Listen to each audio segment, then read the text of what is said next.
পাটনার একটি গার্লস হোস্টেলে একটি মেয়ের সন্দেহজনকভাবে মৃত্যু হয়েছিল। 24 বছর বয়সী এই মেয়েটির নাম ছিল নেহা। ও আইএএস পরীক্ষার প্রস্তুতি নিতে এসেছিল।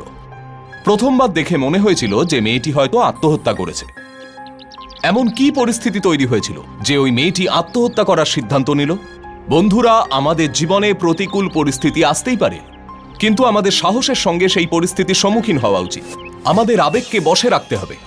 এভাবে নেতিবাচক চিন্তায় ডুবে গিয়ে নিজের জীবনকে শেষ করলে হবে না। নমস্কার, আমি গিরিশ জৈন। চলুন ক্রাইম অ্যালার্টের আজকের এপিসোডে দেখি নেহার জীবনের সত্যিটা কি। এমন কি হয়েছিল ওর সঙ্গে যাতে ওর জীবনটা শেষ হয়ে গেল?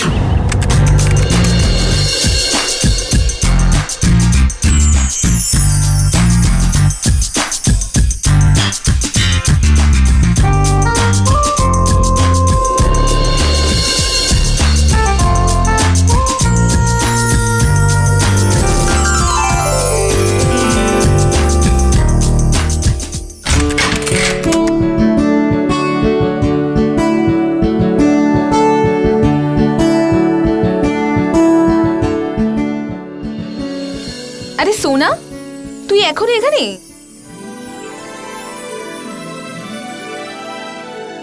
স্কুলে যাবি না নাকি? তোর জন্য হয়তো বাচ্চারা অপেক্ষা করছে। এই বেরোবো আমি। আজ ছেলের বাড়ির লোক আসবে তোকে দেখতে। হ্যাঁ, তো এত উতলা হওয়ার কি আছে? প্রত্যেকবারের মতো এইবারও রিজেক্টই করতে হবে। এই মেয়েটার এই স্বভাবের জন্য আমি হয়রান হয়ে গেলাম। আরে কোনো সময় তো ঠিকভাবে কথা বল নেহা।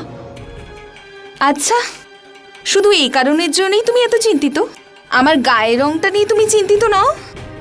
কি দিদি, কেন সব সময় মাকে কথা শোনাও তুমি? তাহলে আর কি করব? আজ আবার আমাকে অসম্মান করতে চাইছে। আমি বলেছিলাম যে এখন আমি বিয়ে করব না। প্রত্যেকবারের মতো চা বানাও, খাবার বানাও, সবকিছু তো ঠিকই আছে দিদি, কিন্তু মেয়ে আসলে একটু শ্যামলা। কেন মা? কারোর গুণের কি কোনো দাম নেই?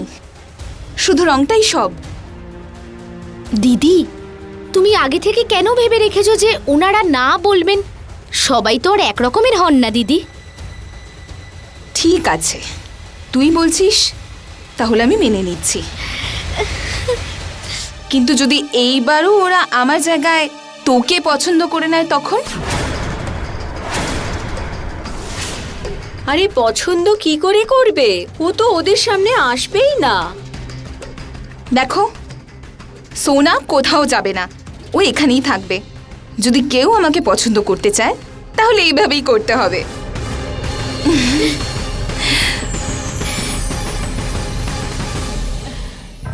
লেট হয়ে গেছি আমি।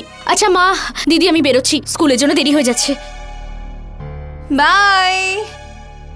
শোন নেহা, সন্ধেবেলায় না একটু ঠিকঠাক জামা কাপড় পরিস। আগের বারের মতো স্লিভলেস জামা কাপড় পরিস না যেন। প্রথমবার দেখেই মানুষের একটা ধারণা জন্মায়। এখন আমার রং দেখে তো কেউ আমাকে পছন্দ করবে না, তাই ভাবছি একটু ত্বকটাই দেখিয়ে দিই। কি জানি এভাবেই যদি পছন্দ করে। এই মেয়েটার সঙ্গে কথা বলাই বৃথা। এরকম উল্টোপাল্টা কথা বললে কে তোকে পছন্দ করবে?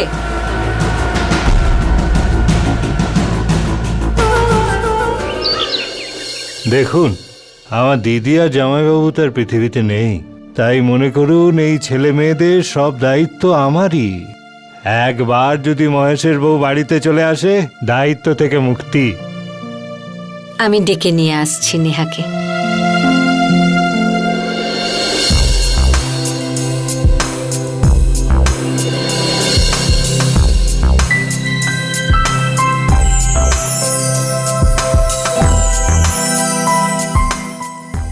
সুখী হও মা।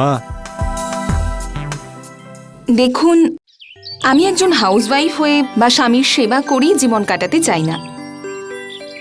আমি আইএএস অফিসার হতে চাই, আর বিয়ের পর আমি এটা নিয়েই পড়াশুনো করতে চাই। আপনার কোনো আপত্তি নেই তো? এতে আপত্তির কি আছে? আপনার কথায় আমি পুরোপুরি সহমত। মেয়েদেরও নিজের স্বপ্ন পূরণ করার স্বাধীনতা থাকা উচিত। আরেকটা কথা, আমার না খুব একটা বাধা নিষেধ পছন্দ নয়। এটা করো না, ওটা করো না, এখানে যেও না, ওখানে যেও না। আমি আমার জীবনটা আমার মতো করে কাটাতে চাই, অন্যের ইশারায় নয়। আমাকে কি মাদারি মনে হচ্ছে যে আপনাকে আমি আমার ইশারায় নাচাবো? না, এমনটা নয়, আসলে এখানে ছেলেদের ভাবনাটাই এরকম।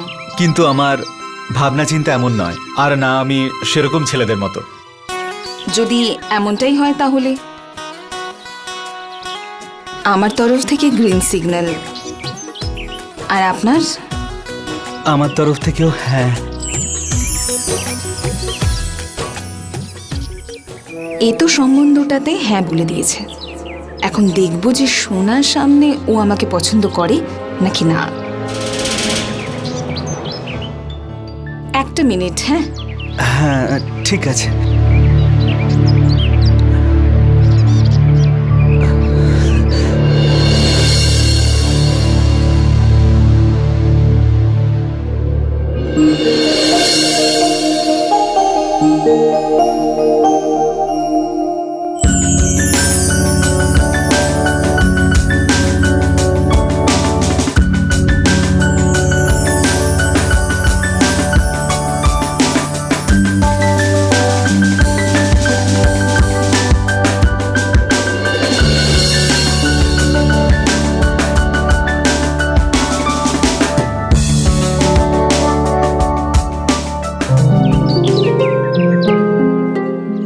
এ হলো আমার বোন সোনা।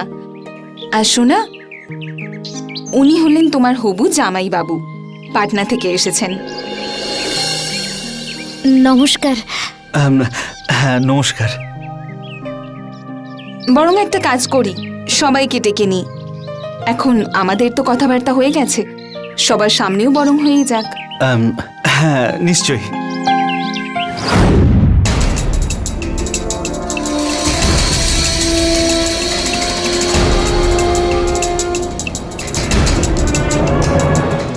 দেখুন দিদি, এই সম্বন্ধ তো ঠিকই আছে, কিন্তু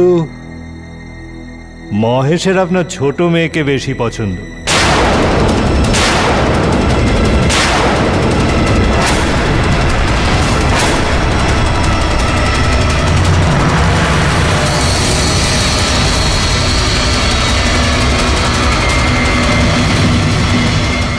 অনেক শুভেচ্ছা তোমাদেরকে।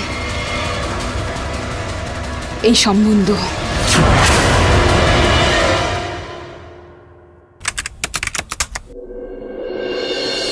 আরে নেহা মা, ভালোভাবে পৌঁছেছিস তো? রাস্তায় কোনো অসুবিধা হয়নি তো? না মা, আমি এই পৌঁছে গেছি, এই জিনিসগুলো রাখলাম। আচ্ছা শোন, সোনার বাড়িতে আসা যাওয়া করবি।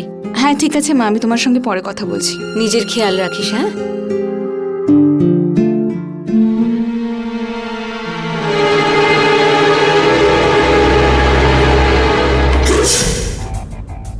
যেটা আমার হতো সেটা সোনার হয়ে গেছে। যদি সোনা আমাকে এতটাই ভালোবাসতো যতটাও দেখায়, তাহলে ও সেদিন ওই সম্বন্ধটা ভেঙে দিত।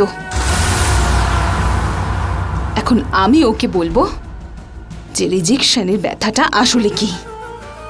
ওর স্বামীকে যদি আমি কুকুরের মতো আমার আগে পরে না দৌড় করাই, তাহলে আমার নামও নেহা নয়।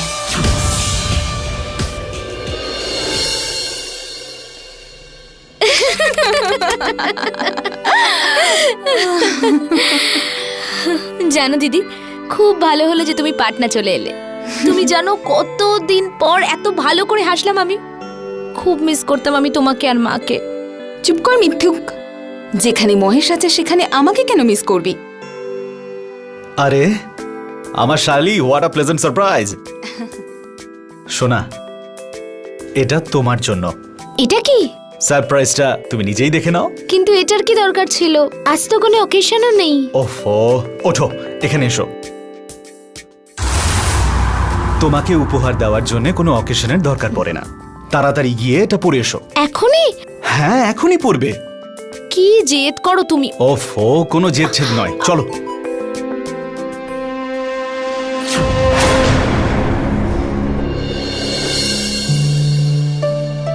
তুমিও না, কি করছো? আমি নিজে নিজে খেতে পারি। আরে আজ তো তুমি উপোস করেছিলে, তো যার জন্য তুমি ব্রত রেখেছিলে সে তো নিজের হাতে খাইয়ে দিতে আসবে না তোমায়। তাই অন্তত এখন তুমি নিজের স্বামীর হাতেই খেয়ে নাও। তুমিও না। আরে শালি ম্যাডাম, বলছি যদি কিছু না মনে করো তাহলে একটা কথা বলি তোমায়। দেখতে তো আমি তোমাকে এসেছিলাম, কিন্তু নিয়ে এলাম ওকে। আসলে কি জানো, 2-3টে কারণে পিছিয়ে পড়েছো তুমি। চুপ করো না তুমি, কি যে বলছো। আরে এটা জামাইবাবু আর শালির দুষ্টু মিষ্টি কথাবার্তা, তুমি মাঝে কেন বলছো? ঠিক বলেছি তো আমি? হ্যাঁ, সেই মজা ছাড়া জীবনে তো মজাই আসে না। ও আরে, আপনি তো পুরো ভিজে গেলেন।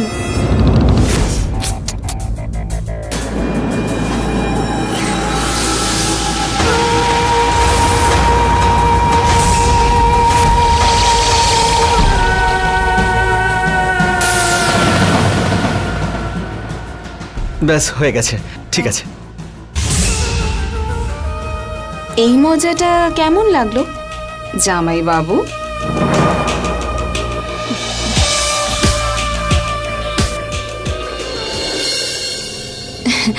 আচ্ছা এটা তো বল, মহেশ জামাই বাবু ভালো তো তোকে খুব বাসে, তাই না? হ্যাঁ দিদি, ও আমাকে বড্ড ভালোবাসে। আচ্ছা একটা কথা বল, উনি মন থেকে ভালোবাসে নাকি জোর করে? দিদি কি যে বলো না তুমি, তোমার একটু লজ্জা করলো না? আচ্ছা, বড় আমি হলেও জীবনের আসল মজাটা তো তুই উপভোগ করেছিস, আর আমরা কথাও বলতে পারবো না। কিছু একটা তো বল, আমি কথাগুলোই শুনে মজা উপভোগ করি। এইসব আমি তোমার সাথে কি করে শেয়ার করব? লজ্জা করছে আমার।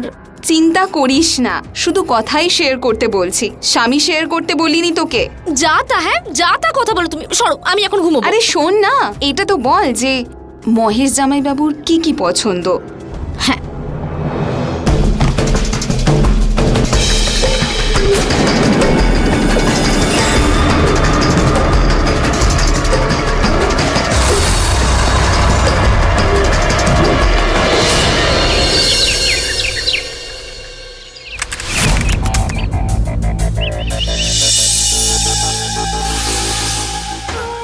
সোনা আমাকে যা যা বলেছে মহেশের ব্যাপারে, ওর পছন্দ অপছন্দ, আমার সেই সব কিছুর খেয়াল রেখে ওকে আমার দিকে টানতে হবে। তার জন্য আমার অনেক সময়ের দরকার, আর সেটা তখনই পসিবল যখন আমি ওদের বাড়িতে থাকতে পারবো।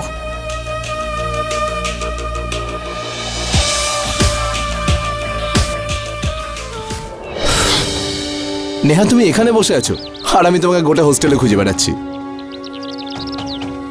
ও তো তুমি? হ্যাঁ আমি। আচ্ছা সত্যি করে বলো তো, কার কথা ভাবছিলে? আচ্ছা আমার ব্যাপারে নয় তো? হ্যাঁ, পৃথিবীতেও একজন তুমিই আছো যার ব্যাপারে আমি চিন্তা করি, তাই না? এবার বলো, নোটসটা এনেছো নাকি আনুনি? নোটস তো নিয়ে এসছি, কিন্তু নোটস নেওয়ার আগে তোমাকে আমার সঙ্গে কফি খেতে হবে। তোমাকে আমি কতবার বলেছি যে নিজের টাইমটা নষ্ট করো না, তুমি আমাকে পটাতে পারবে না। আমি তো হলাম প্রেমিক, আমি আমার কাজ করে যাব, তুমি তোমার মতন চলো, বাকি যা হবে দেখা যাবে। চল এবার যা। বাই। যেভাবে ও আমার পিছনে পড়ে আছে সেভাবে তুমিও আমার পিছনে পড়বে মহেশ। ব্যাস দেখতে থাকো, এটা তো জাস্ট নেট প্র্যাকটিস, আসল ম্যাচটা তো আমি তোমার সঙ্গেই খেলবো।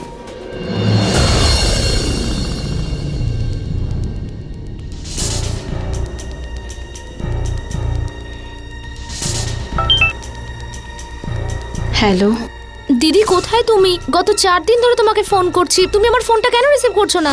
অ্যাকচুয়ালি আমার শরীরটা খুব খারাপ। কি? তোমার শরীর খারাপ দিদি? তুমি আমাকে কেন বলোনি? আমি এক্ষুনি তোমাকে নিতে আসছি। ঠিক আছে, এবার দেখবি নিজের পায়ে কুড়ুল মারা কাকে বলে। সময় এসে গেছে পুরনো হিসেবটা মেটানোর। আরে সোনা, তুমি এখানে? কোথাও যাচ্ছে নাকি তোমরা? হ্যাঁ, তোমরা ফিরবে কবে? দিদি পুরোপুরি সুস্থ হয়ে যাওয়ার পরে। কেন, কি হয়েছে ওর? কত প্রশ্ন করছিস তুই? নোটসগুলো এনেছিস কি না? হ্যাঁ। এবার যা দরকার ফোনে জিজ্ঞেস করবি। চল সোনা।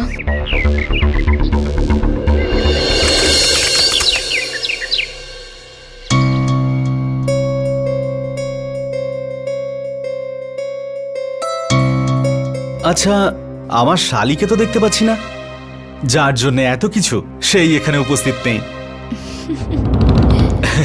চল এবার তুই দান দে।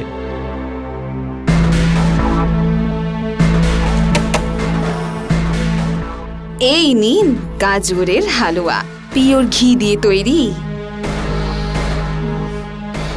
আরে বাহ, এটা আমার সত্যি খুব পছন্দের। সেই জন্যই তো বানিয়েছি।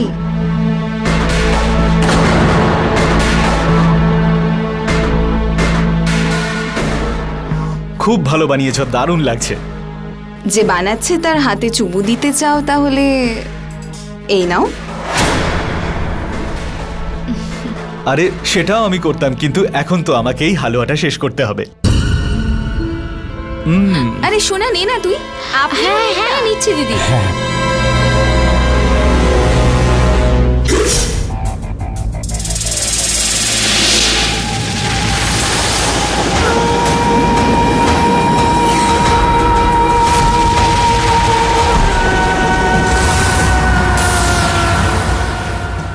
কিন্তু শালি ম্যাডাম, আপনি কি করতে চাইছেন? আজকে তো আপনি ড্রেসটাও আমার পছন্দের রঙের পরেছেন। আজ তো আমি ঠিক করেই নিয়েছিলাম যে আপনাকে চমকে দেব। আচ্ছা, একটা কথা বলবো শালি ম্যাডাম, এই হালুয়াতে মিষ্টিটা সঠিক হয়েছে। এই মিষ্টি মিষ্টি কথা বলে না, আর মিষ্টি এর মধ্যে ঢেলো না।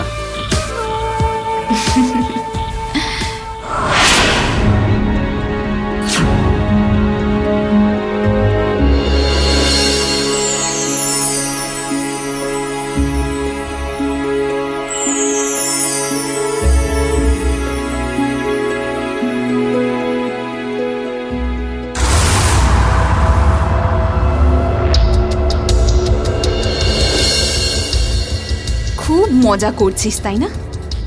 এবার একটু তাতে বাধা দি।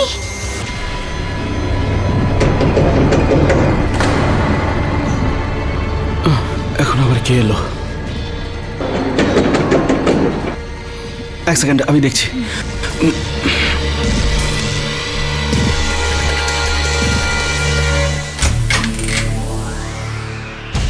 আরে নেহা, কি হয়েছে? আসলে আমার খুব ভয় করছিল, আর আমি আমার ঘরে ঠিক করে ঘুমোতেও পারছিলাম না। আই এম সরি, আমি আপনাদেরকে এই সময় ডিস্টার্ব করলাম। আচ্ছা, কোনো ব্যাপার নয়। তুমি একটা কাজ করো, তুমি সোনার সাথে শুয়ে পড়ো, আমি অন্য ঘরে গিয়ে এসেছি। আরে কিন্তু দেখো, কোনো কিন্তু টিন্তু নয়। চলো ভিতরে যাও। আরে Thank যাও you. না।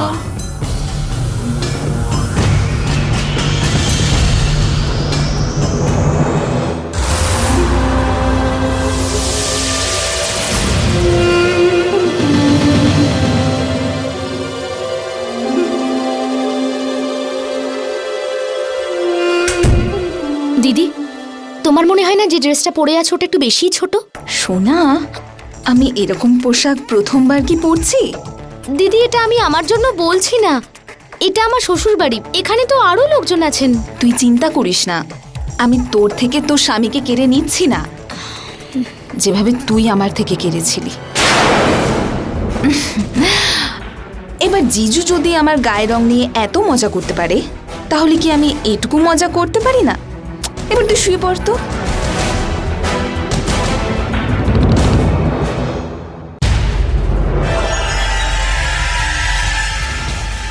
হ্যাঁ, এবার খেয়ে নাও তুমি।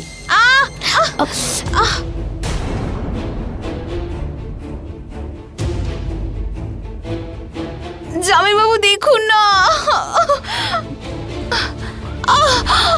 আরে কি হয়েছে? এখানে বসো। দেখি, আমাকে দেখাও। বসো, কি এখানে হয়েছে? বসো বসো বসো, এখানে বসো। এক মিনিট, আমাকে দেখাও দেখি, সব ঠিক হয়ে যাবে। পাটা দাও দেখি আমাকে। না, জামাইবাবু খুব ব্যথা করছে। ব্যাস 1 মিনিটের মধ্যেই ঠিক হয়ে যাবে।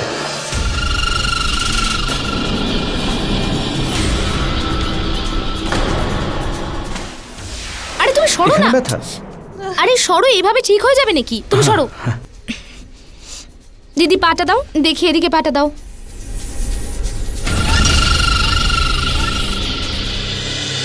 জামাইবাবু,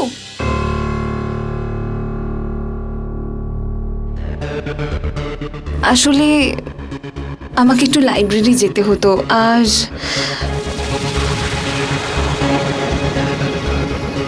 আমার পাটাও মুচকে গেছে। তাই যদি আপনার অফিসটা ওদিকে থাকে তাহলে আমায় একটু ছেড়ে দেবেন। এতে আবার জিজ্ঞেস করার কি আছে, না থাকলেও পৌঁছে দিতাম, কিন্তু গাড়িটা সার্ভিসিংয়ে দেওয়া হয়েছে আর সোনাকেও স্কুলে ছাড়তে হবে, তাই আরে আমি তো এই জাস্ট কাছেই যাব, কিন্তু লাইব্রেরি তো অনেকটা দূরে। তুমি দিদিকে নিয়ে যাও, আমি অটো ধরে চলে যাব। এখন আর তুমি চিন্তা করো না, হাই কমান্ডের অর্ডার পেয়ে গেছি। এসো।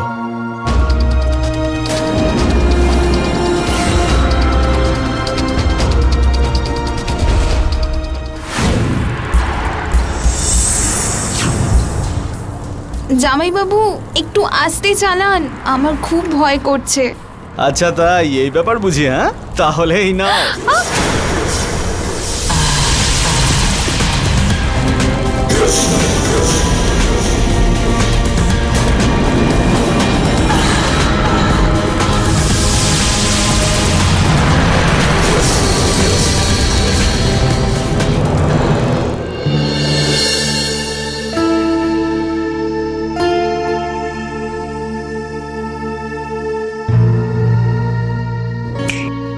কি হয়েছে বৌদি? কি ভাবছো এত তুমি? তুমি তো সব জানোই যে তোমার দাদা দিদিকে দেখতে এসেছিল আর আমাকে পছন্দ করে নিয়ে আসে। দিদি ওই দিন কত দুঃখ পেয়েছিল। যদি মা আমাকে এই সম্পর্কটার জন্য জোর না করতো তাহলে আমি কখনো হ্যাঁ বলতাম না। আমার তো মনে হয়েছিল সেদিনের পর দিদি আমাকে আর কখনো ক্ষমাই করবে না, কিন্তু যখন থেকে দিদি এসেছে মনে হচ্ছে যেন দিদি সব পুরনো কথা একদম ভুলে গেছে। বৌদি তুমি খুব সরল, তুমি কিচ্ছু বুঝতে পারছো না। কি বুঝতে পারছি না? আরে বাদ দাও না এইসব। আচ্ছা এটা আমায় বলো, তোমার দাদা কোথায় এখন? তুমি একাই বাড়ি ফিরে এলে নাকি? আজকে তো লাঞ্চের পরেই অফিসে এলো, জানি না তার আগে কোথায় ছিল। লাঞ্চের পরে অফিসে পৌঁছয়?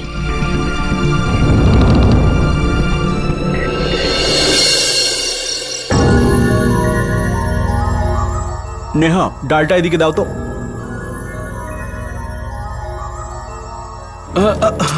ও সরি সরি সরি সরি।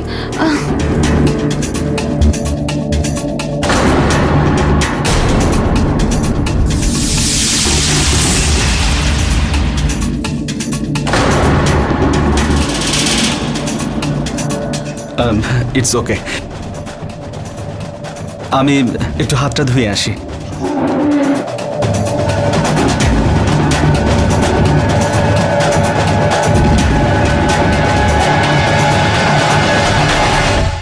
এক্ষুনি যেটা হলো সেটা তো তুমি দেখলে বৌদি, এখনো এটাই বলবে যে ওটা ইচ্ছে করে করছে না? তুমি অকারণে এত টেনশন করছো, এসব সেরকম কিছু নয়, শুধু তোমার ভুল ধারণা। দেখো বৌদি, আমার কাজ ছিল তোমাকে অ্যালার্ট করা, এরপর তুমি বোঝো। নেহার ছোট বোনের বিয়ে তার সঙ্গে হয়েছিল যে ওকে দেখতে এসেছিল, আর এই দুঃখ নেহা কখনো ভুলতে পারেনি। আর এর বদলা নেওয়ার জন্য ও সুপরিকল্পিতভাবে সেই বাড়িতে থাকার ব্যবস্থা করে নিয়েছিল।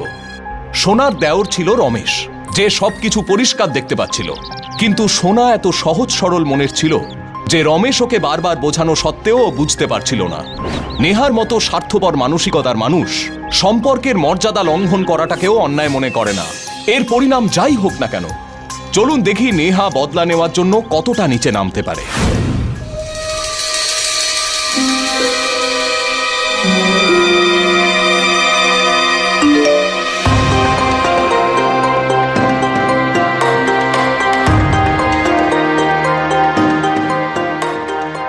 সরি, ভুল করে তোমাকে পাঠিয়ে দিয়েছি, আমার একটা বন্ধুকে পাঠাচ্ছিলাম।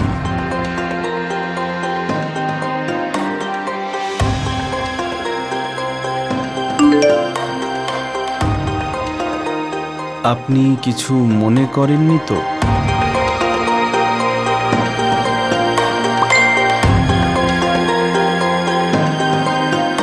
আমি এতটাই বড় হয়ে গেছি যে এ সার্টিফিকেটের মুভিও দেখতে পারি।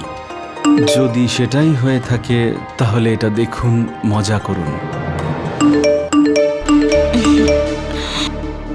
মহেশ, কি করছো এত রাতে? তুমি এখনো ঘুমোওনি কেন? আসলে কলেজের বন্ধুদের সাথে মজা করছিলাম। ঘুমিয়ে পড়ো না মহেশ, প্লিজ। হ্যাঁ, তুমি ঘুমিয়ে পড়ো। বেঁচে গেছি।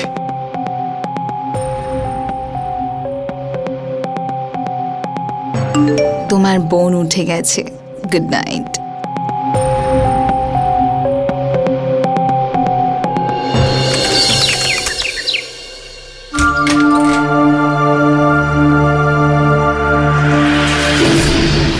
ও আই এম সরি, ওই আসলে কি হয়েছে বলো তো, আমার বাথরুমের গিজারটা কাজ করছিল না, তাই সেই জন্য আমি স্নান করতে এখানে এসে পড়েছি। তুমি এই সময়ও গরম জলে স্নান করো? আসলে কি বলো তো, গরমটা খুব বেশি আমার, আর গরম তো গরমকেই দূর করতে পারে। কি? আমি বলতে চাইছি যে গরম জলে স্নান করলে শরীরের দুর্বলতা কেটে যায়। আপনিও স্নান করে দেখুনই না গরম জলে।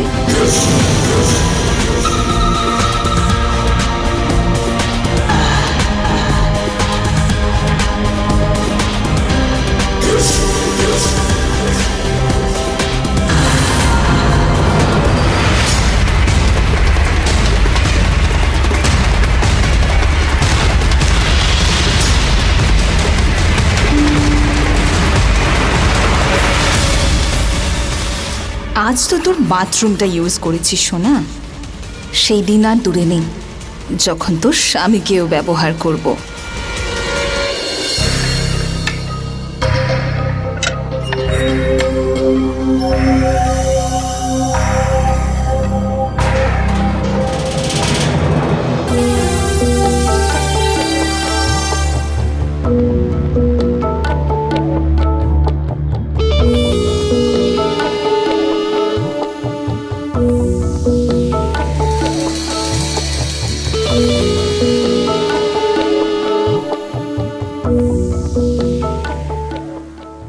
আচ্ছা নেহা, আজ তোমার লাইব্রেরি যাওয়ার কথা না?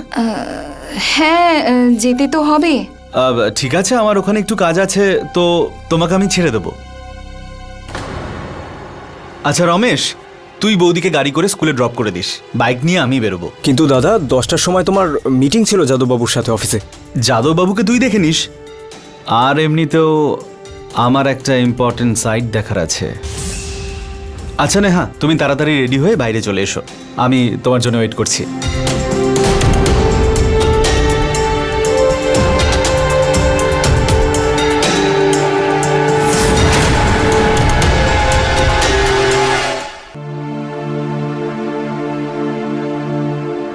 নেহা, এই নাও তোমার ড্রেস নাও।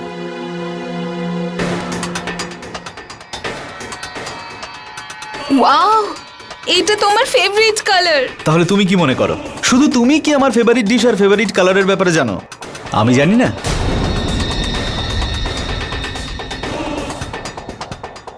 সোনার জন্য কিছু আনোনি? আরে আসলে কি জানো, যেখানে আমি গেছিলাম সেখানে শুধু এরকমই মডার্ন ড্রেস পাওয়া যায়, আর তুমি তো সবটাই জানো আমার স্ত্রীর ব্যাপারে। ও তো সবসময় শাড়ি আর চুড়িদারই পরে থাকে, ওই দেখো ও তো এখনো সেটা পরে রয়েছে। এটা তোমার জন্য সারপ্রাইজ, নিজেই দেখে নাও। আচ্ছা নেহা, এখন ওঠো, তাড়াতাড়ি যাও, গিয়ে পরে এসো, আমিও তো দেখতে চাই কেমন লাগে। আপনি কিন্তু খুব জেদি। তুমি তাড়াতাড়ি যাও তো, গিয়ে পরে এসো, যাও। তোমাকে উপহার দেওয়ার জন্য আমার কোনো অকেশনের প্রয়োজন পড়ে না, এখন তাড়াতাড়ি গিয়ে পরে এসো। এখনই? হ্যাঁ, এখনই যাবে। কি জেদ করো তুমি? ওফো, কোনো জেদ ঠেদ নয়, যাও তো।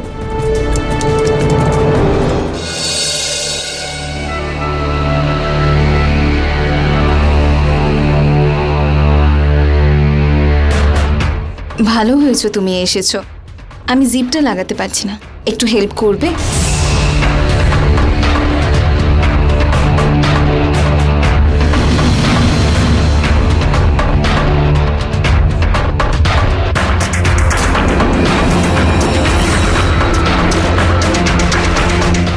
ব্যাস, হয়েছে হয়েছে। কেন, কিছু হচ্ছে নাকি? অনেক কিছু হচ্ছে।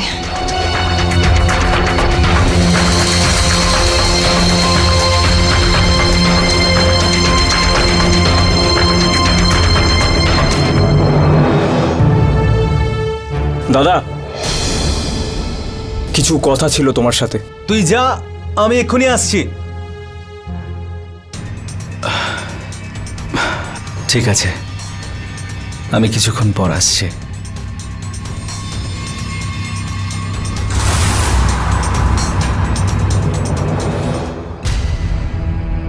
হ্যাঁ রমেশ, বল কি বলছিস? একটু তো লজ্জা করো দাদা, 1 বছরও হয়নি তোমার বিয়ের, আর এত ভালো বউ পেয়েছো তুমি, তুমি ওকে ছেড়ে ওই ফালতু মেয়েটার পেছনে পড়ে ব্যাস, আছো। অনেক বলেছিস। এটা আমার জীবন, যেভাবে চাইবো সেভাবে বাঁচবো। তোমার যা মনে হয় তাই করো।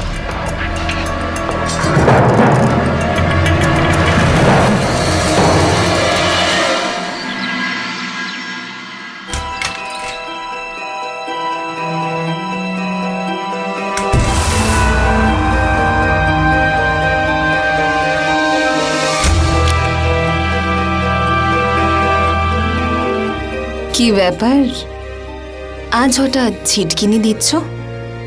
আমি তো তোমাকে বাঘ মনে করতাম। বাঘিনীকে শিকার করতে গেলে তো খাঁচা তো তৈরি করতেই হবে। আজ কি বাহানা দিলে তুমি? বাহানা তো অনেক রকম দেওয়া যায়, ব্যাস শুধু জবাব চাই। আর যদি সোনা এসে যায় তো?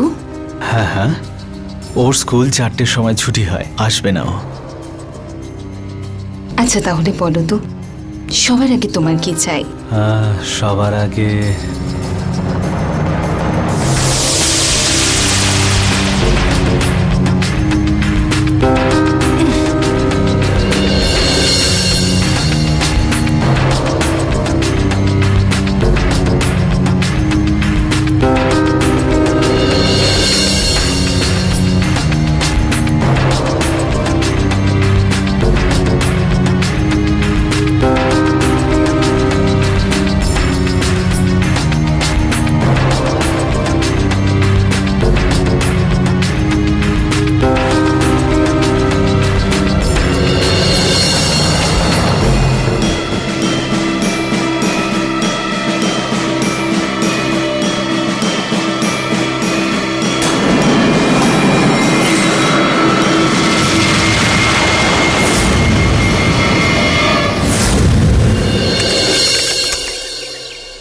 নেহা, তোমার ভবিষ্যতে চিন্তা আছে কি নেই?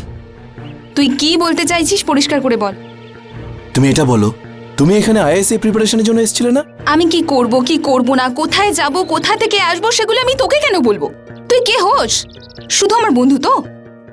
আর আমার বন্ধুদেরকে আমি এতটা অধিকার দিইনি যে তারা আমার জীবনে ইন্টারফেয়ার করুক। আমি তো বলবো, আমার যা কিছু ভুল মনে হবে আমি বলবো। তোমার তাতে যা ভাবার ভেবে নাও।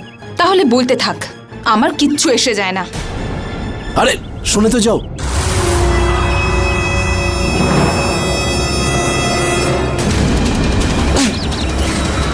খবরদার যদি আমার জীবনে আর ইন্টারফেয়ার করার চেষ্টাও করিস।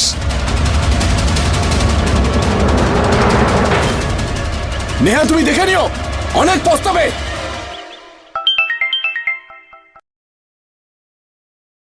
হ্যাঁ মা বলো। এ আমি কি শুনছি নেহা? এবার তুমি কি শুনলে সেটা আমি কি করে জানবো? আরে এটাই যে তুই হস্টেল ছেড়ে সোনার বাড়িতে থাকতে যাচ্ছিস। হ্যাঁ একদমই, তুমি ঠিকই শুনেছো।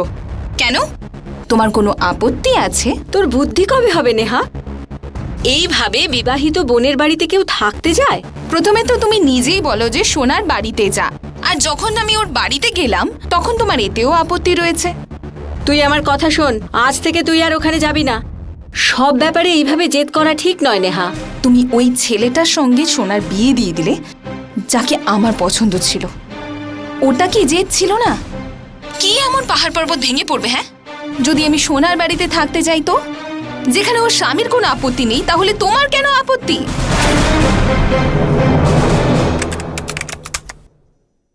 শোনা একটু ব্যাকডেটেড, ঘরোয়া, মানে যাকে বলে বোরিং। আর আমি? তুমি তো একেবারে খাঁটি ললিপপ। মহেশ, মহেশ, ও কোথা থেকে এলো? আমি কি করে জানবো? তুমি তাড়াতাড়ি ড্রেসটা পরে নাও, তাড়াতাড়ি করো।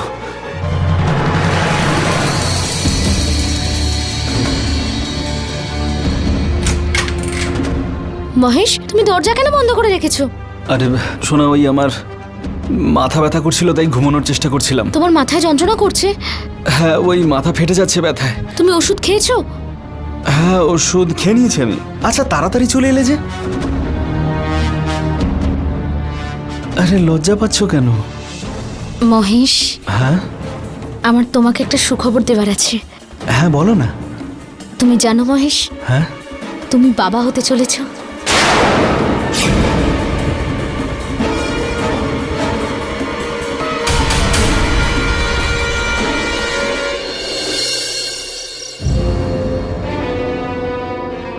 নেহা,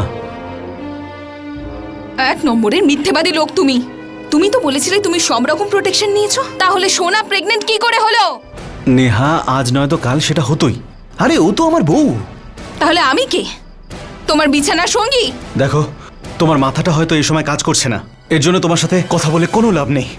ভিতুর মতো মুখ লুকিয়ে কোথায় চলে যাচ্ছ? প্রশ্নের উত্তরটা দিয়ে যাও আমায়। কোন প্রশ্নের উত্তর দেবো তোমায়? তোমাকে আমাদের দুজনের মধ্যে যে কোনো একজনকে বাঁচতে হবে। বলো। দেখো নেহা, তুমি কোথাও পালিয়ে যাচ্ছ না, না আমি কোথাও পালিয়ে যাচ্ছি। একটু সময় দাও আমাকে, সব ঠিক করে দেবো আমি।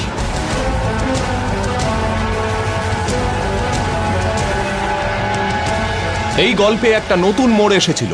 সোনা প্রেগনেন্ট হয়ে গেছিল, আর এই কথাটা নেহা মানতে পারছিল না, কারণ এতে ওর সমস্ত পরিকল্পনা নষ্ট হতে পারত। ওর ছোট বোন সোনার কাছ থেকে ওর বরকে কেড়ে নিতে চাইছিল, আর এই বাচ্চাটা জন্মালে ওর সব প্ল্যান ভেস্তে যেত। ও ভয় পাচ্ছিল যে এই বাচ্চাটার কারণে মহেশ আবার না সোনার প্রতি দুর্বল হয়ে পড়ে। এরপর কি করবে নেহা? ও কি এই পরিবারকে, যারা একসময় সুখে দিন কাটাচ্ছিল, তাকে সম্পূর্ণভাবে ছাড়খাড় করে দেবে? চলুন দেখি। আচ্ছা মহেশ, বলো তো কেমন লাগছে আমাকে? এটা কি? আরে তুমি এখনো রেডি হওনি কেন? খুব মাথা যন্ত্রণা করছে আমার। মহেশ, আজকাল তোমার তো মাথায় যন্ত্রণা করছে কেন? তুমিও না বড্ড বেশি কেয়ারলেস হয়ে গেছো। যাও গিয়ে ডাক্তারকে দেখিয়ে একবার চেক আপ করাও তুমি। হ্যাঁ সোনা, কালকে করিয়ে নেব। একটা কাজ করো, তুমি বাড়িতে থাকো, যাওয়ার দরকার নেই। রেনু রিসেপশনে আমি একাই চলে যাচ্ছি। যদিও আমার তোমার সঙ্গেই থাকা উচিত, কিন্তু ওখানে না গেলে ওরা খারাপ ভাবতে পারে। কিন্তু তুমি একা কি করে যাবে ওখানে? রমেশের সাথে আমি না হয় চলে যাব, ও আমাকে ছেড়ে দেবে। আরে হ্যাঁ হ্যাঁ, আমি তো ভুলেই গিয়েছিলাম। তুমি একটা কাজ করো, নেহাকেও সঙ্গে করে নিয়ে যাও। দিদি যাবে না, দিদির কোচিং ক্লাসে কাল কি সব এক্সাম রয়েছে। আর ভালোই তো হবে, দিদি থাকলে তোমার দেখাশোনা করতে পারবে। যাওয়ার সময় তুমি দরজাটা বন্ধ করে দিয়ে যেও।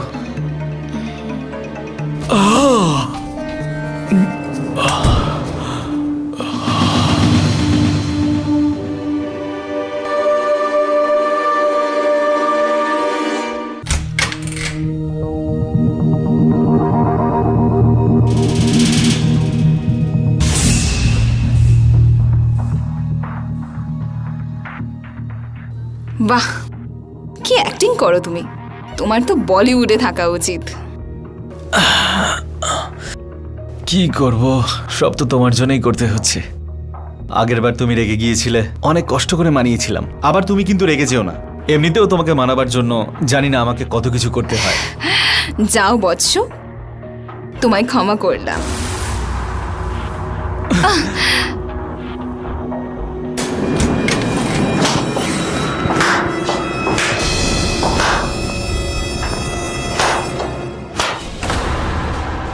দেখলে তো বৌদি, এবার তো বিশ্বাস হলো আমার কথায়। এত ভালো দৃশ্য যদি দর্শক দেখতেই না পায়, তাহলে তো সেটা অপমান, তাই না? তোমার কি মনে হয় মহেশ, যে অভিনয় শুধুমাত্র তুমিই করতে পারো? আমি তোমার স্ত্রী মহেশ, আর ওর ছোট বোন। তোমাদের সঙ্গে থাকতে থাকতে একটু আধটু অভিনয় তো আমিও শিখে নিয়েছি। ক্ষমা করো রমেশ, কতবার তুমি আমাকে বলেছো, কতবার বুঝিয়েছো, কিন্তু আমি তো অন্ধ ছিলাম এদের দুজনের ভালোবাসায়। আমারই নাকের ডগায় এত দিন ধরে এইসব অসভ্যতামি চলছিল, আর আমি কিচ্ছু বুঝতে পারিনি। যদি আজকে তুমি আমাকে এখানে না নিয়ে আসতে, তাহলে সারা জীবন এভাবে ঠকে যেতাম আমি। বৌদি, এই মেয়ে ছেলেটাকে এক্ষুনি ঘাড় ধাক্কা দিয়ে বের করে দাও এই বাড়ি থেকে। নেহা কোথাও যাবে না, ভুলে যাস না বাড়িটা কিন্তু আমার। দাদা, তোমার মাথা ঠিক আছে? চুপ করো রমেশ, এদের সাথে কথা বলে কোনো লাভ নেই। যে মানুষটা নিজের ইচ্ছে চোখ কান বন্ধ করে রেখে দিয়েছে, তার সামনে যত জোরেই কথা বলো না কেন, ও সেটা শুনতে পাবে না। এরা দুজনে তো দেখছি নির্লজ্জতার সব সীমা ছাড়িয়ে গেছে। এদের সঙ্গে কথা বলা, এদেরকে বোঝানো মানে শুধু নিজেকেই অপমান করা।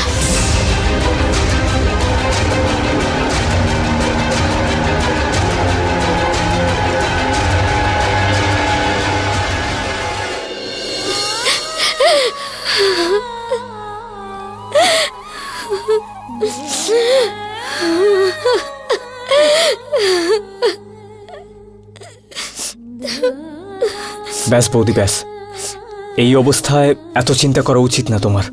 শুধু এই জন্যই তো আমার এত দুঃখ যে এই অবস্থাতেও একবারও আমার কথা ভাবলো না, যে আমি জানলে কি হবে আমার। যদি আগে ভাবতো না বৌদি, তাহলে এই দিনটাই আজকে আসতো না। একবারও ভাবেননি যে আমার হবু সন্তানের ওপরের কি প্রভাব পড়বে। এরম একজন মানুষের জন্য কেঁদে তোমার কি লাভ বৌদি? আমি আর ভাবতে পারছি না, কিন্তু আমার মনটা তো একটু হালকা হবে। আমি ভেবে নিয়েছি, আমি আমি এই বাচ্চাটাকে আসতেই দেব না। কি ধরনের কথা বলছো তুমি বৌদি? তুমি এরম একজন মানুষের জন্য তোমার বাচ্চাটাকে মেরে ফেলবে? আমি কোথায় যাব আমার সন্তানকে নিয়ে? কি বলবো আমি ওকে যে ওর বাবা ওর জন্মের আগেই ওর থেকে মুখ ঘুরিয়ে নিয়েছে?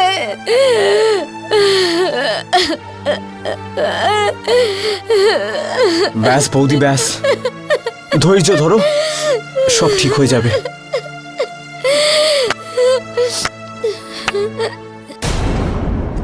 যার নিজের বাড়ি কাছের হয় সে অন্যের বাড়িতে পাথর ছুঁড়ে মারে না। কিছুক্ষণ আগে তো আমাদের জ্ঞান দেওয়া হচ্ছিল, আর এখন দেখো কিভাবে দুজনে সেটে বসে রয়েছে। হ্যাঁ, অনেক হয়েছে দাদা। আর যদি একটাও কথা শুনেছি তোমার মুখ থেকে, তাহলে আমি ভুলে যাব যে তুমি আমার বড় দাদা। আর খবরদার, নিজের ভুলটাকে লুকোনোর জন্য আমার দেবীর মতো বৌদির তুলনা ওই রাক্ষসীর সাথে করেছো তো। প্লিজ দাদা, তুমি এখান থেকে চলে যাও।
রমেশ,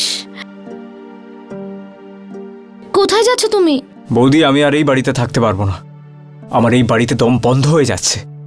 কাল রাতে তো তুমিই আমাকে সাহস জোগাচ্ছিলে, তাহলে আজ হঠাৎ করে কি হলো? হঠাৎ করে নয় বৌদি, আমি এই ব্যাপারে সারা রাত ভেবেছি। রমেশ, তুমি আমার কথা একবারও ভেবে দেখোনি, তাই না? যদি তুমিও চলে যাও তাহলে আমি এই লড়াইয়ের সাহস পাবো কোথা থেকে?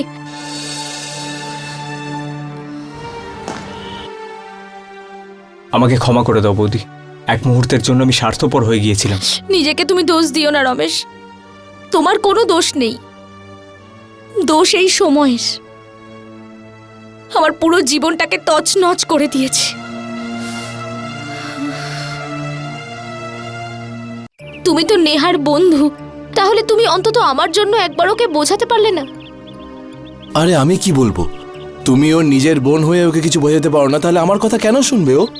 আমি অনেক আশা নিয়ে তোমার কাছে এসেছি, প্লিজ আমাকে এভাবে ফিরিয়ে দিও না। এর সাথে আমার ভবিষ্যৎ জড়িয়ে রয়েছে। কিচ্ছু বুঝতে পারছি না যে আমি কি করব। দেখো তুমি এই সমস্ত কথা আন্টিকে কেন বলছো না? কারণ যতদূর আমি নেহাকে বুঝতে পারি, ও ওনার সঙ্গে যতই ঝগড়া করুক, কিন্তু ও এখন ওনার সম্মান করে। আর আন্টিই তোমাকে এই সমস্যা থেকে বের করতে পারবেন। না, আমি মাকে এই ব্যাপারে কিচ্ছু বলতে পারবো না। কিন্তু কেন? কি ভাববে মা যখন জানতে পারবে যে মায়ের বড় মেয়ে তার ছোট বোনের সংসার নষ্ট করছে এইভাবে? আমি মাকে এই নোংরার মধ্যে টানতে পারবো না। তাহলে তো আমিও কোনো সাহায্য করতে পারবো না।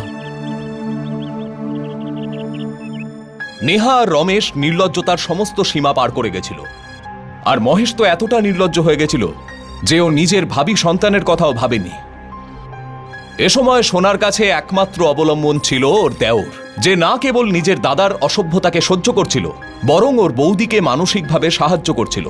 কিন্তু একজন মহিলার পক্ষে এই পরিস্থিতিতে সাহস বজায় রাখা বড় কঠিন। ও কেবল এই পরিস্থিতির সঙ্গে লড়ছিল না, বরং সম্পূর্ণ চেষ্টা করছিল কোনো একটা রাস্তা খুঁজে বের করার, যাতে ওর জীবনে এই অসহ্য অবস্থা থেকে মুক্ত হয়। কিন্তু ওর সবচেয়ে বড় বিড়ম্বনা ছিল, ওর জীবনে এই দ্বিতীয় মহিলা আর অন্য কেউ নয়, ওর নিজের বোন ছিল। এই অবস্থায় ও নিজেকে চক্রবুহে আটকে পড়া অভিমন্যুর মতো অনুভব করছিল। মহাভারতের অভিমন্যুকে কেউ বাঁচাতে পারেনি, কিন্তু এই অভিমন্যুকে বাঁচানোর জন্য শেষ পর্যন্ত কেউ এসেই গেল। মা, তুমি হঠাৎ করে এভাবে? মা, তুই আমাকে না জানালে আমি কি জানতে পারবো না ভাবছিস?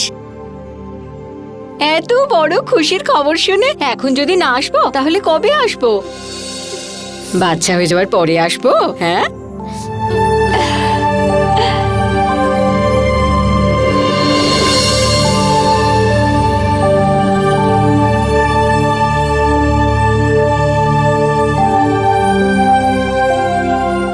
মা আমি হাত মুখটা ধুয়ে আসি, তারপরে আরাম করে বসে গল্প করব।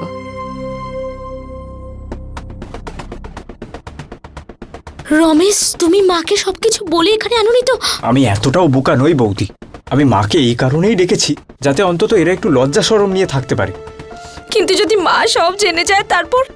দেখো বৌদি, আমি তোমার বোনের ব্যাপারে কিচ্ছু বলতে পারবো না, কিন্তু হ্যাঁ, আমি আমার দাদার হয়ে এটা বলতে পারি যে ও মায়ের সম্মান করবে।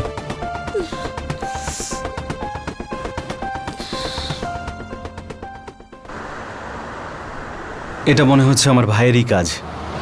ওই ডেকেছে তোমার মাকে এখানে। ও আবার আমাদের ব্যাপারে মাকে কিছু বলে দেয়নি তো? ওনার কথা তো শুনে মনে হচ্ছে না যে উনি আমাদের ব্যাপারে কিছু জানেন।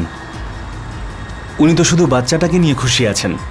হ্যাঁ, কিন্তু আমাদেরকেও সতর্ক থাকতে হবে। এখন আমরা আগের মতো খোলামেলাভাবে মিশতে পারবো না। তুমি হয়তো ভয় পাও, কিন্তু আমি কাউকে ভয় পাই না। বাহাদুরি দেখিয়ে কোনো লাভ হবে না নেহা, বাস্তবটাকে একটু বোঝার চেষ্টা করো। ঠিক আছে ঠিক আছে, এবার জ্ঞান দেওয়াটা দয়া করে বন্ধ করো, আর গাড়িটা একটু তাড়াতাড়ি চালাও। মা পিছু করছে না কিন্তু। আচ্ছা, বাড়ি চলো তুমি।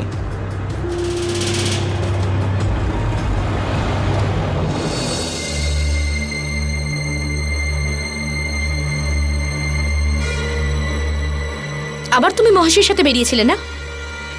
আমার কথা না হয় নাই ভাবলে, কিন্তু মায়ের কথা তো একবার ভাবা উচিত। মা চলে যাওয়ার পর যা ইচ্ছে তাই করো, আমার কিচ্ছু যায় আসবে না। নাটকটা তুই বেশ ভালোই করিস। প্রথমে মাকে নিজেই ডাকলি আর তারপর আমাকে শোনাচ্ছিস। তুই যতই চিৎকার কর, চেঁচামেচি কর, আমার কিচ্ছু এসে যায় না। ছি, লজ্জা করছে আমার এটা ভাবতে যে তুমি আমার নিজের দিদি।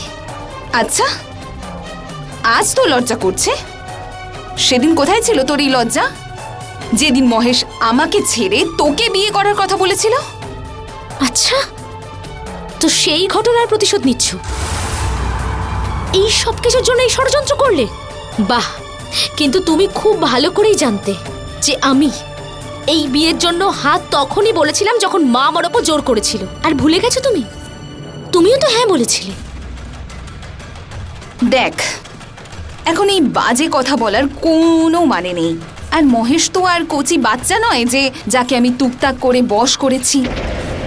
সত্যি তো এটাই যে তোর স্বামী যদি তোর কাছে সুখ পেত, তাহলে আমার কাছে কেন আসতো? ব্যাস, এবার আর একটা কথাও ওই নোংরা মুখ দিয়ে বললে না, আমার থেকে খারাপ আর কেউ হবে না। এটা আমার বাড়ি, আর এখানে আমি আর কোনো বাড়াবাড়ি সহ্য করব না, বুঝতে পেরেছো? আশা করি বুঝেছো। নেহা, তোর সাথে কিছু কথা ছিল আমার। আমি কোনো কথা বলতে চাই না, আমার মুড নেই। দেখ, আমি তো তোর মা হই, আর আমি খুব ভালো করেই জানি আমার মেয়েদের জন্য কোনটা ভালো কোনটা খারাপ। তুই আমার কথা একবার শুনে তো নে, তারপর তোর যা ইচ্ছে হবে তুই তাই করবি। ঠিক আছে, বলো।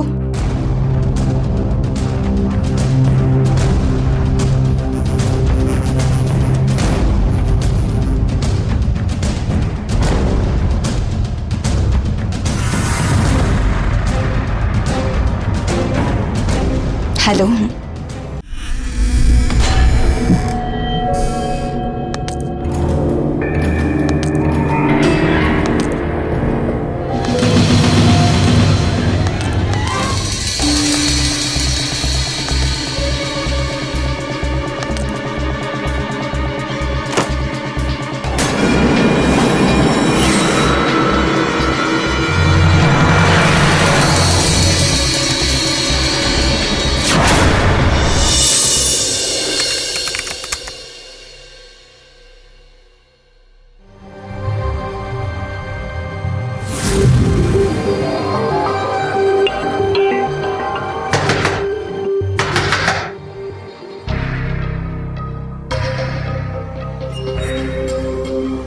Hello, police.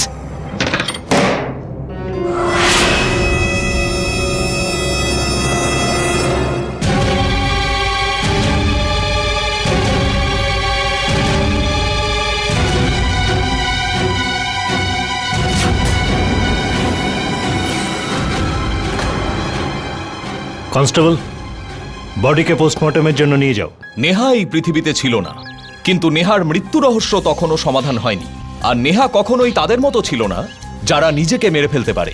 তাই পুলিশের সামনে নেহার মৃত্যু রহস্য সমাধান করাটাই প্রথম কাজ হয়ে উঠেছিল, আর পুলিশ তদন্ত শুরু করে দিয়েছিল। তাহলে নেহার জামাইবাবু আপনি? হ্যাঁ। কি সম্পর্ক ছিল আপনার নেহার সঙ্গে? ওই যেমন জামাইবাবু আর শালির মধ্যে হয়। কিন্তু আপনাদের দুজনের মধ্যে চ্যাটিং তো কিছু অন্য কথা বলছে। জামাইবাবু শালির সম্পর্ক আমাদের তো অন্য কথা বলছে। এগুলো দেখে তো তাই মনে হচ্ছে। দরজা ভেতর থেকে বন্ধ ছিল, এই জন্য আমরা সুইসাইড ভেবেই কাজ করছি। এটা ঠিক, আমরা এখনো কোনো সুইসাইড নোট পাইনি। আর এটার প্রয়োজনও নেই যে প্রত্যেক মানুষ সুইসাইড করার আগে তার মৃত্যুর কারণ লিখে যাবে। যে মারা গেছে সে তো গেছে, তাকে তো প্রশ্ন করতে পারবো না। কিন্তু সেই মানুষটাকে তো আমরা অবশ্যই জেলের ভাত খাওয়াতে পারি, যার জন্য নেহা আত্মহত্যা করেছে। স্যার, আপনি এমন ভাবে তাকাচ্ছেন কেন? আমি তো কখনো বাধ্য করিনি নেহাকে আত্মহত্যা করার জন্য। ইনফ্যাক্ট আমি তো ওকে খুব ভালোবাসতাম।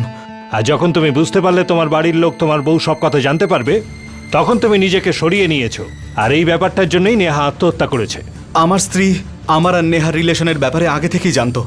একদিকে বাড়ির বউ আর অন্যদিকে শালি, দারুণ ব্যাপার। দেখুন স্যার, একটা কথা বলি, হুম। নেহা কিন্তু আত্মহত্যা করার মতন মেয়ে নয়। আচ্ছা, তাহলে তোমার কথা অনুযায়ী কেউ এসেছিল, সে নেহাকে মারে আর তারপর পালিয়ে যায়, আর ছিটকিনি ভিতর থেকেই বন্ধ ছিল। আমি বুঝতে পারছি যে আপনি নেহার মৃত্যুতে খুব বড় আঘাত পেয়েছেন, কিন্তু এর ইনভেস্টিগেশন আমি করছি। আপনার এই ফালতু অজুহাত আমাকে দিতে আসবেন না। এখন আপনি যেতে পারেন। আপনাকে প্রয়োজন পড়লে আবার ডাকবো আমরা।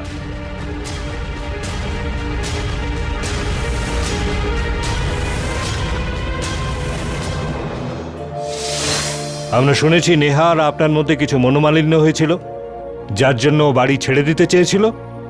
আগে হ্যাঁ, একদমই ঠিক শুনেছেন আপনি। কিন্তু আপনাকে দেখে মনে হচ্ছে না যে আপনার বোনের মৃত্যুর জন্য বিন্দুমাত্র দুঃখ পেয়েছেন। দিদি তো আমার কাছে সেদিনই মারা গেছে, যেদিনও আমার স্বামীকে আমার থেকে ছিনিয়ে নেওয়ার কথা ভাবতে শুরু করে। আর এর প্রতিশোধ আপনি এভাবে নিলেন যে নিজেরই বোনকে আপনি আত্মহত্যা করতে বাধ্য করলেন। অ্যাডাল্টারি আমাদের আইনে অপরাধ বলে ধরা হয়, তাই না ইন্সপেক্টর? একদমই। তাহলে এবার আপনি আমাকে বলুন যে একজন অপরাধীকে আত্মহত্যা করার জন্য কেউ কি করে বাধ্য করতে পারে? যতটা আমি নেহাকে চিনতাম, যদি দিদির আত্মহত্যাই করার হতো তাহলে আমার স্বামীকেও প্রেমের জালে ভাসাবার প্ল্যানটা কেন করতো? যতটা আমি বুঝতে পারছি, আমার দিদি আত্মহত্যা করতেই পারে না। তাহলে মিস্টার রমেশ, আপনার কথার মানে এইটাই দাঁড়ায় আপনার দাদা ও তার শালীর সম্পর্ক আপনার পুরো পরিবার জানে। আচ্ছা, নেহার সঙ্গে সম্পর্ক কেমন ছিল আপনার? আমি তো ওকে দু চোখে সহ্য করতে পারতাম না, আর আমি তো বৌদিকে আগে থেকেই বলেছিলাম যদি যদি উনি একটিবার আমার কথা শুনতেন তাহলে আজকে যেগুলো হচ্ছে সেগুলো দেখতেই হতো না আমাদের। এই কথাটা আপনি আপনার দাদাকে বোঝানোর চেষ্টা করেছিলেন? এই কথাটা নিয়ে বেশ কয়েকবার ঝামেলা হয়েছিল আমাদের মধ্যে। আমি তো বাড়ি ছেড়েও চলে যাচ্ছিলাম, তখন তো বৌদি আমাকে আটকে নিল। আচ্ছা, এমন নয় তো যে আপনার বৌদির জন্য নেহা আত্মহত্যা করেছে? নেহা তো এমন একজন মেয়ে ছেলে যে অন্যদেরকে আত্মহত্যা করতে বাধ্য করতে পারে। ওর আত্মহত্যার কারণ অন্য কেউ কি করে হতে পারে?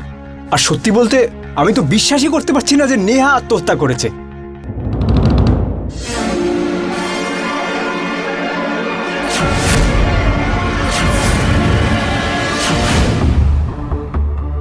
বিনোদ, এই তিনজনই আছে যারা নেহাকে আত্মহত্যা করতে বাধ্য করতে পারে, কিন্তু এই তিনজন একই কথা বলছে যে নেহা আত্মহত্যা করেনি। এটা কি করে হতে পারে?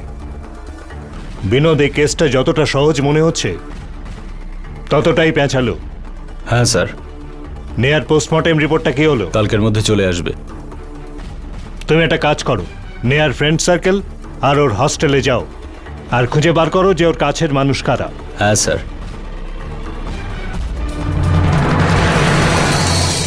ইন্সপেক্টর স্যার, নেহাকে কে খুন করেছে?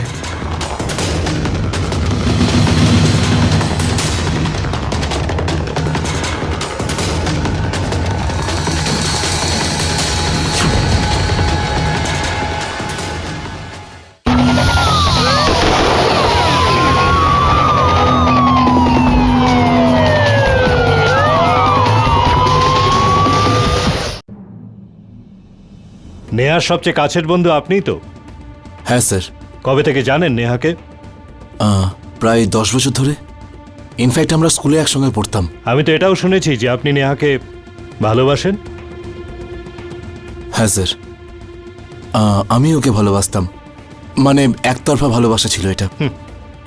শেষবার আপনি তো গিয়েছিলেন নেহাকে হস্টেলে ছাড়তে। হ্যাঁ, আমি ওকে লাস্ট টাইম হস্টেলে ছাড়তে গেছিলাম স্যার, ও নিজের মর্জিতেই। আর তখন সব ঠিকঠাকই ছিল।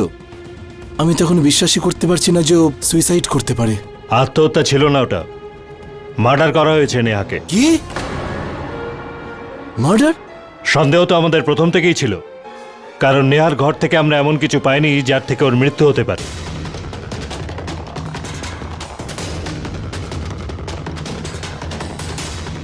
আজ সকালে নেহার পোস্টমর্টেম রিপোর্ট এসেছে, যাতে পরিষ্কার বোঝা যাচ্ছে নেহাকে বিষ খাইয়ে মারা হয়েছে। আর বিষ নেহা নিজে খায়নি, হস্টেলে আসার আগে নেহাকে বিষ দেওয়া হয়েছিল, তাও মিষ্টি খাবারের সাথে মিলিয়ে। ও মাই গড! আর নেহা মারা যাবার আগে তুমি তো শেষ ব্যক্তি ছিলে যে নেহার সঙ্গে ছিলে। হ্যাঁ ইন্সপেক্টর স্যার, আমি জানি যে ওকে বিষকে খাইয়েছে।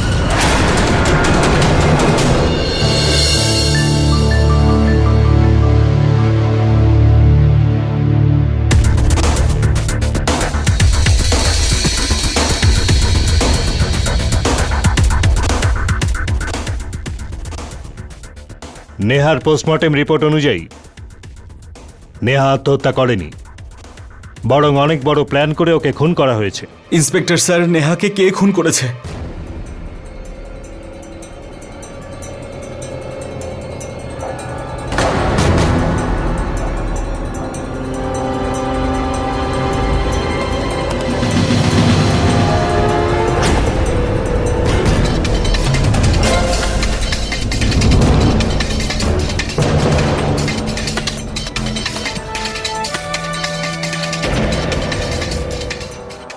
কি রেণুকা দেবী, সত্যি কথাটা নিজের মুখে বলবেন? নিজের মেয়েকে কেন আর কি করে মারলেন? মা মেরেছে। হ্যাঁ, আমি মেরেছি নেহাকে, আমি বিষ দিয়েছি ওকে।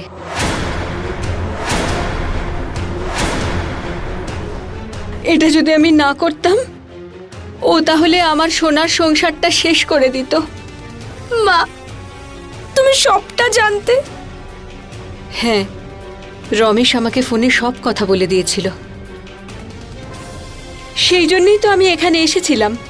আমি নেহাকে বোঝাবার অনেক রকম চেষ্টা করেছিলাম, কিন্তু ও শুনল না। ওর আর নেহার ঝগড়ার পরে ওকে আমি খুব ঠান্ডা মাথায় বলেছিলাম যে ও চাইছেটা কি, কিন্তু ও নিজের জেদটাই বজায় রাখলো। আমার শ্যামলা রঙের এই অভিশাপ আমি কতদিন বহন করব মা? তুমি আমার সঙ্গে যে অন্যায়টা করেছো, তুমি শুধু সেটাই শুধরে দাও। আমি আর কিচ্ছু চাই না। সোনা তো ওর বাচ্চা পেয়ে যাবে মা। তুমি আমাকে আমার মহেশকে দিয়ে দাও। আর ওর কথা শুনে মনে হচ্ছিল যে ও মহেশকে পাওয়ার জন্য যা খুশি তাই করতে পারে, এমনকি ওর বাচ্চাকেও মেরে ফেলতে পারত। এখনো পর্যন্ত তো আমি কিচ্ছু করিনি, কিন্তু এবার যদি কেউ আমাকে আটকানোর চেষ্টাও করে, তাহলে আমি যে কোনো কিছু করতে পারি, আর তারপর সবাই সারা জীবন পস্তাবে। আমার সামনে একটাই পথ ছিল, নেহাকে প্রাণে মেরে ফেলা। সেই জন্য আমি খুব বুঝে শুনেই কাজটা করেছি। আর আমি ওকে এটা বিশ্বাস করিয়েছিলাম যে আমি ওর বিয়ে মহেশের সাথেই দেব, কিন্তু সেই জন্য ওকে হোস্টেলে পাঠানো জরুরি ছিল। আর ও সেই ব্যাপারে রাজিও হয়ে গিয়েছিল। ও আশিসকে ফোনও করেছিল যাতে ও ওকে হস্টেলে পৌঁছে দিয়ে আসে। হ্যালো। আর সেই ফাঁকে আমি ওর প্রসাদে বিষ মিশিয়েছিলাম। আশিস যখন ওকে ছাড়তে গেল, ওদের দুজনকেই আমি এই প্রসাদ দিয়েছিলাম, কিন্তু যে লাড্ডুতে বিষ ছিল সেই লাড্ডুটা আমি নেহাকেই দিয়েছিলাম। মেরে ফেলেছি ওকে আমি।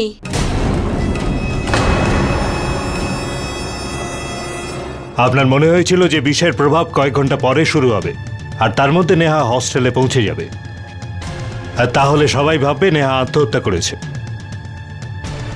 মানতে হবে কিন্তু, কি দারুণ বুদ্ধি নিয়ে আপনি ক্রাইম করেছেন।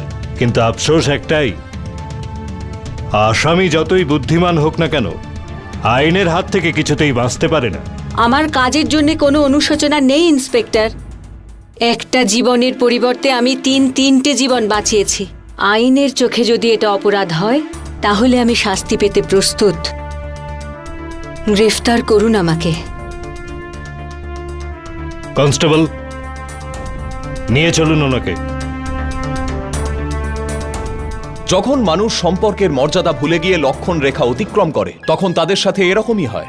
নেহা নিজের বোনের জীবন নিয়ে ছেলে খেলা করেছিল, আর শেষ পর্যন্ত ওর জীবনটাই শেষ হয়ে গেল।